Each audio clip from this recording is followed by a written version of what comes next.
আসসালামু আলাইকুম। Hello everyone, সবাইকে ঈদ মোবারক।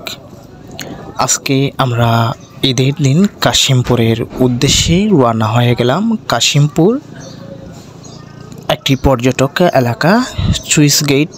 এখানে বিভিন্ন জায়গা থেকে মানুষ আসে সেই জায়গাটাকে পরিদর্শন করার জন্য, সুন্দরতা উপভোগ করার জন্য, আশপাশের নদীমাতৃক সেই অঞ্চলটা দেখার জন্য।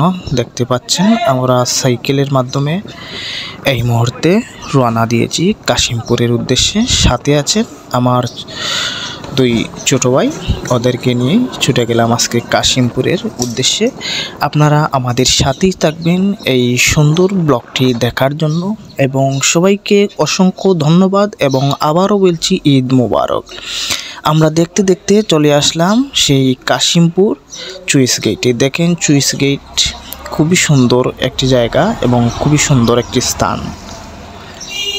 দেখতে দেখতে আবার চলে আসলাম, আর সামনের দিকে ছোটো ভাইরা এসে তারা পোজ নিচ্ছে যে ভাই আমরা পোজ নিই, আপনি ভিডিও করেন, ব্লগ তৈরি করেন। দেখতে পাচ্ছেন এই হচ্ছে সুইস গেটের বড় বড় খাম্বা, যে দিক দিয়ে পানি আসে, কিন্তু শুকনো মৌসুম থাকার কারণে সেই পানিগুলা কিন্তু বর্তমানে নাই।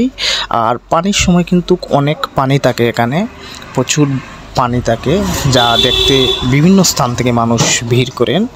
আমরা একটু লেট করে আসার কারণে পর্যটক খুবই কম, সবাই যেই চলে গেছে। আর দেখতে পাচ্ছেন খুব সুন্দর একটি ভিউ এবং কত সুন্দর একটি জায়গা, মনোমুগ্ধকর যেই প্রাকৃতিক দৃশ্যটা খুবই সুন্দর। এই হচ্ছে সেই কাশিমপুর সুইস গেট। এটা আমাদের নতুন ব্রিজের দিকেই যেতে হয়, মৌলভীবাজার। আর দেখতেছেন যে আমি নিচে নেমেছি, নিচ থেকে উপর দেখাচ্ছি। দেখেন